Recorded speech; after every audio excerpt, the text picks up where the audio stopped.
Chaque génération a une moto qui effraie même les pilotes expérimentés. Elles ont été conçues pour aller plus vite, plus fort et plus loin que ce que la logique permettait. Des deux temps sauvages aux motos turbo et aux classiques surpuissantes qui changent les règles, voici les 15 motos les plus dangereuses jamais construites. Commençons par la Suzuki Hayabusa. La Hayabusa n'est pas dangereuse parce qu'elle est instable.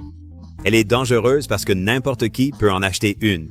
Une hypermoto de série qu'un nouveau titulaire du permis peut acquérir en sortant du concessionnaire. Elle offre une telle vitesse et puissance que la moindre erreur se paie cher. C'est ce qui la rend risquée. Même la dernière génération Gen 3 est un monstre. Un 4 cylindres en ligne de 1340 cm3, développant 187,7 chevaux et 155 Nm de couple, pour un poids d'environ 264 kg, tous plein fait.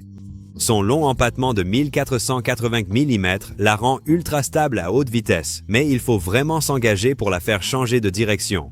Sur le banc d'essai, elle délivre encore environ 161 chevaux à la roue, ce qui est largement suffisant pour brouiller la notion de temps et d'espace. Et la vitesse ne fait qu'aggraver les choses. La première génération de Hayabusa frappait si fort qu'elle a forcé un accord de gentleman à l'échelle mondiale pour limiter les motos de série à environ 186 miles par heure. Ce chiffre de limitation n'a jamais changé depuis.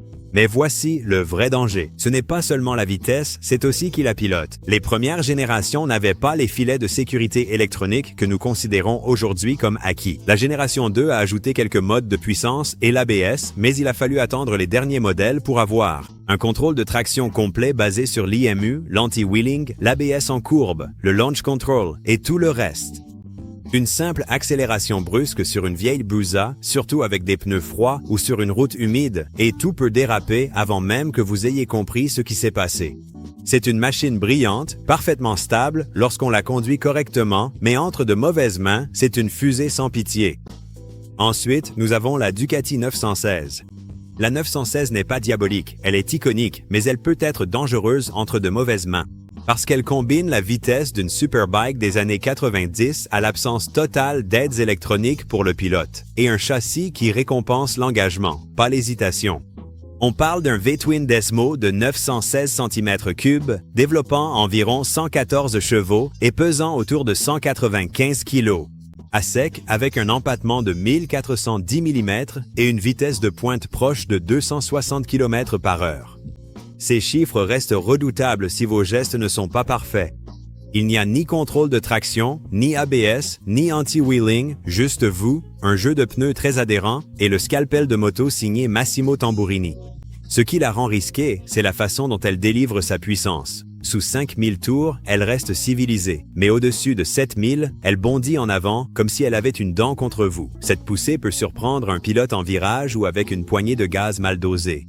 Et le premier rapport long, ajouté à une géométrie serrée, ne pardonne ni les passages de vitesse maladroits, ni les routes dégradées. Rater un rétrogradage, mettre trop de gaz ou passer sur une bosse alors qu'elle hurle, et l'avant commencera à secouer la tête. Aucune assistance électronique ne viendra vous sauver. Les versions SP et SPS, encore plus affûtées, étaient brillantes sur circuit, mais presque sauvages sur route. Les essais de l'époque montraient environ 105 chevaux à la roue arrière. Aujourd'hui, cela peut sembler modeste, jusqu'à ce qu'on se rappelle l'époque, la démultiplication et à quel point le châssis était léger et nerveux. Si vous faites tout juste, la 916 semble télépathique. Si vous vous trompez, elle vous le fait savoir immédiatement. C'est là le vrai danger de la Ducati 916, un chef-d'œuvre qui part du principe que vous avez le talent pour égaler sa beauté. La Yamaha VMAX occupe la place suivante sur la liste. La VMAX ressemble à un cruiser, mais elle frappe comme une drag bike. Et c'est bien là tout le danger. Un couple énorme et un châssis long et lourd qui dissimule à quel point vous allez vite. La version moderne. Le V4 de 1679 cm3 développe environ 197 chevaux et 123 livres-pieds de couple, avec un poids en ordre de marche d'environ 310 kg et un empattement de 1700 mm. Ouvrez les gaz et vous aurez l'impression de vous faire botter par un train de marchandises. La première vitesse à elle seule monte jusqu'à environ 115 km par heure, et cela vous dit tout sur les intentions de Yamaha. Oui, il y a de l'électronique, mais pas du genre à vous sauver. Vous avez le ride-by-wire, l'admission variable et l'ABS, mais pas de contrôle de traction sur la génération 2. Tournez la poignée trop tôt sur des pneus froids, passer une bosse ou tomber sur une plaque glissante. Et l'arrière vous rappellera vite qui est le patron, surtout quand une telle masse veut continuer tout droit. La vitesse maximale est limitée électroniquement, ce qui semble rassurant jusqu'à ce que vous réalisiez à quel point on y arrive violemment. Ensuite, il y a la VMAX 1200 originale et c'est sans doute la moto la plus risquée. Elle affichait environ 145 chevaux annoncés, plus proche de 120 à la roue, avec une transmission par arbre et la fameuse poussée du V-Boost. La tenue de route était secondaire, point final. Les pilotes signalaient des guidonnages et une roue avant instable si la suspension n'était pas bien réglée. Pas d'électronique, pas de contrôle de traction, juste des muscles et des nerfs. Accélérateur gourmand ou chaussée bosselée. Tu ferais mieux d'être prêt à lutter. En résumé, la VMAX est surtout dangereuse à cause de sa puissance phénoménale et instantanée. Numéro 12. Harley-Davidson V-Rod. Le V-Rod n'est pas effrayant parce qu'il est fragile. Il fait partie des motos effrayantes parce que c'est un cruiser musclé qui accélère comme une dragster tout en restant stable jusqu'au moment où tu demandes trop à ce châssis long et lourd. Au cœur de la machine se trouve le Revolution V-Twin, conçu par Porsche, le premier moteur Harley refroidi par liquide, à double arbre à cam en tête et à haut régime. De 1131 à 1247 cm3, il développait environ 115 à 125 chevaux et près de 85 livres-pieds de couple. C'est beaucoup de puissance pour une moto qui affiche entre 280 et 308 kg tous plein fait. Tourne la poignée des gaz et elle accélère plus vite que ce que ton cerveau attendrait d'une moto à l'allure de cruiser. Le danger se présente en deux volets. D'abord, la géométrie. Un empattement de 1,70 m et, sur de nombreuses versions, un pneu arrière de section 240 la rendent ultra stable en ligne droite. Mais ce gros pneu arrière ralentit l'entrée en virage et peut élargir la trajectoire si tu remets les gaz en milieu de courbe comme sur une sportive. Les premiers essais de Cycle World ont même noté que des mouvements brusques du guidon pouvaient provoquer un louvoiement et que ses jantes pleines pouvaient danser sous le vent latéral. Traduction, ne la brusque pas, conduis-la en douceur. Ensuite, l'électronique. Ou plutôt, son absence. Les premiers Night Rod Special étaient équipés du plus petit moteur 1130 sans ABS et du même énorme pneu arrière. Plus tard, les motos ont reçu l'ABS et quelques ajustements de châssis. Mais tu dois toujours gérer une vague de couple sur un empattement long sans contrôle de traction. Si tu tournes trop fort la poignée sur des pneus froids ou que tu passes une bosse en pleine accélération, elle te rappellera que la physique gagne toujours. Passons maintenant à la Kawasaki GPZ 750 Turbo. En surface, elle ressemblait à une 750 Sport standard. Demi-carénage, bande rouge, tempérament doux. Mais tourne la poignée, attends une demi-seconde et la GPZ 750 Turbo frappe comme un coup de poing venu de nulle part. Un instant tu roules tranquillement, l'instant d'après, l'aiguille du turbo grimpe, l'avant s'allège et le monde se précipite vers toi. Le 4 cylindres refroidi par air de Kawasaki, 738 cm3 de fureur, alimenté par un turbo Hitachi HT10B. Ils annonçaient 112 chevaux, mais les tests en conditions réelles racontaient une autre histoire. 238 km/h en vitesse de pointe, le quart de mile en 10 secondes. Et en 1984, c'était de la magie noire. Avec un châssis typiquement années 80, elle tenait bien la route. Jusqu'à ce que le turbo se déclenche en plein virage. C'est ça, le cocktail dangereux de la GPZ. Une demi-seconde de vide, puis un mur de couple qui surgit exactement au pire moment. Accélère trop tôt et l'arrière décroche avant même que ton cerveau ait fini d'y penser. Sois trop gourmand en sortie de virage et elle peut partir de côté assez violemment pour réveiller tout le quartier. Au moins, Kawasaki l'a construite solide. Piston à faible compression, boîte de vitesse renforcée, suspension Unitrack revue, récupération d'huile supplémentaire et injection électronique. Des années avant la plupart de ses concurrentes. Mais elle est restée totalement analogique. Pas de contrôle de traction, pas d'ABS, aucune indulgence. Bien exploitée, la GPZ 750 Turbo était la turbo de série la plus rapide de son époque. Mais si on inversait la donne, c'était une bombe à retardement avec une jauge de suralimentation. En 10e position, la Honda CX500 Turbo. Sur le papier, la CX500 Turbo paraît inoffensive. Un V-twin d'un demi-litre avec la fiabilité Honda et une position de conduite de citadine. Puis le petit turbo Ihashi se réveille. Et soudain, la Poly Honda se transforme en missile de science-fiction. Voilà le profil de danger. D'abord, il y a du lag, puis un mur de suralimentation arrive, transmis par une technologie du début des années 80 sans protection numérique. Les chiffres annoncés par Honda semblaient modestes. 82 chevaux à 8000 tours par minute et environ 80 Nm de couple à 5000 tours. Mais en 1982, cela en faisait l'une des motos de moyenne cylindrée les plus rapides du marché. Les essayeurs de l'époque mesuraient le quart de mile en un peu plus de 12 secondes et des vitesses de pointe frôlant les 200 à 205 km/h. Elle n'allait pas seulement vite, elle produisait la vitesse de la manière la plus étrange et la plus addictive qui soit. Le moteur à taux de compression de 7,2 pour 1 utilisait un PGM-FI primitif et un petit turbo à monter en régime rapide. Sous le seuil de la suralimentation, elle était docile, mais une fois la pression montée, la poussée arrivait comme si quelqu'un donnait un coup de pied dans la roue arrière. Ajoutez la réaction au couple de la transmission par arbre, des fourches anti-plongée, environ 270 kg tous plein fait, et vous aviez une moto qui exigeait le respect. Si vous accélérez trop fort en virage ou ouvrez sur des pneus froids, le pic de suralimentation pouvait vous faire partir en travers avant même d'entendre le sifflement du turbo. La prochaine moto dangereuse est la Suzuki RG500 Gamma. La puissance de cette moto n'est que de 95 chevaux, ce qui pourrait la faire sous-estimer, mais en réalité, c'est un détonateur avec un guidon. La RG500 Gamma n'a pas été conçue pour aller au travail. Suzuki a pris son ADN du Grand Prix, l'a glissé dans un châssis homologué pour la route et a appelé ça une moto. Ce qui est sorti de Hamamatsu, c'était un 500 cm3 à 4 cylindres en carré à clapet rotatif qui explosait littéralement de puissance. En dessous de 6000 tours, elle est endormie, presque docile, dépassez les 6500 tours par minute et la poussée arrive comme si vous aviez allumé une mèche. La roue avant se soulève, le compte-tours hurle vers 9500 et vous vous rappelez soudain que cette machine n'a aucun filet de sécurité, pas de contrôle de traction, pas d'ABS, juste la violence brute d'un deux temps dans un cadre de 154 kg. Les spécifications annonçaient 95 chevaux, 72 Nm, un empattement de 1425 mm. Et environ 230 km/h ou 143 mph en vitesse de pointe. Mais les chiffres ne disent pas ce que l'on ressent quand les pots s'animent en plein virage et que le pneu arrière décroche, ou quand on pousse les tours et que le châssis se tortille sous vous, comme s'il vous défiait de relâcher. Et c'est là le piège du RG500. Il a l'air accessible, fin, élégant, maniable.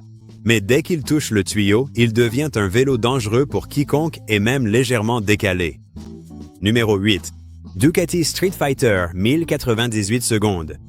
Imaginez prendre une Ducati 1098 Superbike, retirer les carénages, y placer un guidon large et étirer le châssis juste assez pour l'empêcher de se retourner vers l'arrière. Voilà la Street Fighter 1098 secondes, une moto qui donne l'impression de s'être échappée du laboratoire en plein milieu d'une expérience. En dessous, on retrouve le même Testastretta Evoluzione 1099 cm3 L-Twin, un chef-d'œuvre qui crache 155 chevaux et 119 Nm de couple. Le modèle S ajoute une suspension Öhlins et des roues plus légères, maintenant l'ensemble autour de 197 kg tous plein fait. Si vous tournez la poignée de gaz et qu'elle n'accélère pas, c'est plutôt qu'elle explose. Chaque action, chaque bosse, chaque mouvement de votre poignet compte. Alors Ducati a essayé de l'apprivoiser. Ils ont allongé l'empattement à 1480 mm et ouvert l'angle de chasse à 25,6 degrés. Mais cela n'a presque rien changé. L'avant s'allège toujours, l'arrière menace toujours de se rebeller. Et cette position droite fait que vous ressentez chaque gramme de couple qui tente de rapprocher l'horizon, ce qui aggrave encore les choses. L'électronique était primitive selon les standards actuels. Un contrôle de traction à 8 niveaux, soit trop prudent, soit trop lent. Pas d'ABS, pas d'AMU, aucune correction discrète. Juste vous, la poignée de gaz et la confiance. La moto montre vraiment ce qui se passe quand les ingénieurs privilégient l'adrénaline à la sécurité. Le numéro 7 fait entrer la Harley-Davidson XR750. C'est vrai, certaines motos sont imprévisibles. La XR750 n'a jamais été conçue pour être sûre. Elle a été construite pour une seule chose, la course sur piste plate, ce qui signifie rouler de travers à des vitesses à 3 chiffres, sans frein avant, sans contrôle de traction et sans aucune marge d'erreur. Les règles de l'AMA ont interdit les freins avant pendant des décennies. Donc, on entre dans le virage à fond, on fait décrocher l'arrière et on dirige avec la poignée de gaz pendant qu'une douzaine d'autres pilotes frôlent à quelques centimètres. Sous le réservoir se trouve un V-twin à 45 degrés de 748 cm3 à tige de poussée à partir de 1972. Il était équipé de culasses en alliage et développait environ 80 à 90 chevaux, propulsant une machine de 300 livres qui vivait de couple et d'élan. Sur les pistes d'1 mile, le rapport de transmission et l'aspiration permettaient au pilote de dépasser 100 miles à l'heure, sans aide électronique, avec seulement un frein arrière. Pour continuer à défier les lois de la physique, le danger n'est pas exagéré, c'est une réalité. Si tu rentres trop fort dans le virage, tu te fais éjecter. Si l'avant décroche, rien ne pourra te rattraper. Chaque virage est un pile ou face entre le contrôle et la catastrophe. Pourtant, entre de bonnes mains, la XR 750 est devenue intouchable. 28 titres, AMA Grand National entre 1972 et 2008, la moto la plus victorieuse de l'histoire des courses américaines. Et en 6e position, la Mako 700. Si tu n'en as jamais vu en vrai, imagine une moto de motocross après 1 mois de stéroïdes. La Mako 700 est rapide et sauvage, un 685 cm3. Monocylindre 2 temps à refroidissement liquide qui frappe comme un marteau dès qu'il s'éclaircit la gorge. Poids de vélo tout-terrain, couple de muscles car, aucune électronique, aucune pitié. Les chiffres officiels annoncent environ 82 chevaux transmis par une boîte 5 vitesses et une admission par clapet. L'alésage et la course, 100 par 87 mm de pur chaos. Et avec environ 101 kg à sec, chaque once de cette puissance est transmise directement à la terre. Il n'y a ni contrôle de traction, ni mode de conduite, ni ABS. Juste la poignée de gaz, l'embrayage et la foi que vous avez apportée. Pour donner une idée, sa sœur, l'ATK 700 Intimidator, utilisant le même moteur fabriqué par Mako, a été chronométrée à plus de 110 miles à l'heure avec des pneus à crampons. La 700 possède ce même ADN. Énorme piston, démultiplication courte, puissance explosive et un châssis qui se moque de toute idée de retenue. La Mako 700 n'est pas dangereuse parce qu'elle est imparfaite. Elle est dangereuse parce qu'elle est honnête. Elle vous donne exactement ce que vous demandez. Instantanément et violemment, maîtrisez votre accélérateur et c'est l'euphorie. Mais au moment où vous ratez votre trajectoire, que vous mettez trop de gaz ou que vous atterrissez mal, ce coup de poing de 82 chevaux vous rappellera pourquoi cette bête n'est pas vendue pour la route. La Mako 700 ne se soucie pas de qui vous êtes. Elle vous demande simplement « Pouvez-vous tenir le coup ?» Le danger serait incomplet sans la Kawasaki H2750 Match 4. C'était la folie originelle de Kawasaki et ils l'appellent la veuve noire pour une raison. La H2 paraît assez inoffensive, une simple 70 standard avec du chrome brillant et une allure posée. Mais dès que vous dépassez les 6000 tours par minute, son extérieur poli disparaît. Ce 3 cylindres 2 temps de 748 cm3 ne monte pas dans les tours, il explose. Une seconde, elle ronronne. La suivante, la roue avant effleure l'air et votre rythme cardiaque s'aligne sur le compte-tours. En 1972, 74 chevaux et 77 Nm dans un cadre de 192 kg, c'était à la limite de l'inconscience. Elle pouvait parcourir le quart de mile en environ 12 secondes et atteindre 120 miles à l'heure, tout en étant posé sur des pneus et une suspension qui, aujourd'hui, relèverait du musée. Ce genre d'équipement appartient aujourd'hui à un musée. C'est là que résidait le danger. Une poussée explosive du 2 temps, un cadre flexible et aucune aide moderne pour vous sauver. Le chaos n'était pas le fruit du hasard.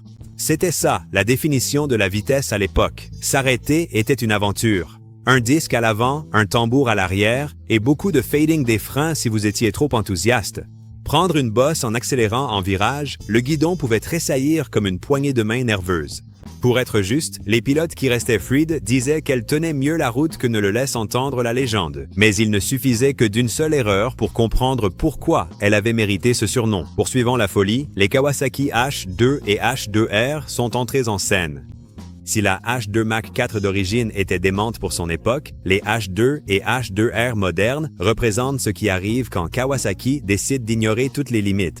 C'est la première superbike de série suralimentée au monde. La H2 homologuée pour la route développe environ 228 chevaux avec le RAM R, tandis que la H2R réservée à la piste atteint 310 chevaux.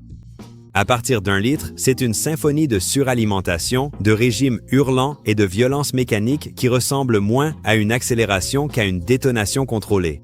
Le danger ne réside pas dans l'ingénierie, mais dans l'accessibilité. N'importe qui, avec le portefeuille et le permis adéquat, peut en acheter une. Et quand on tourne la poignée des gaz, tout se compresse. Le temps, la distance, le jugement. L'électronique est de tout premier ordre, mais aucun algorithme ne peut prévoir la panique d'un pilote ou une plaque de gravier à 290 km/h. La H2 semble stable jusqu'à ce qu'elle ne le soit plus. Et une fois que les choses tournent mal à cette vitesse, il n'y a plus de marge de récupération. Et puis il y a la H2R. Trop sauvage pour la route. Elle hurle à 14 000 tours par minute, avec des ailes pour la plaquer au sol.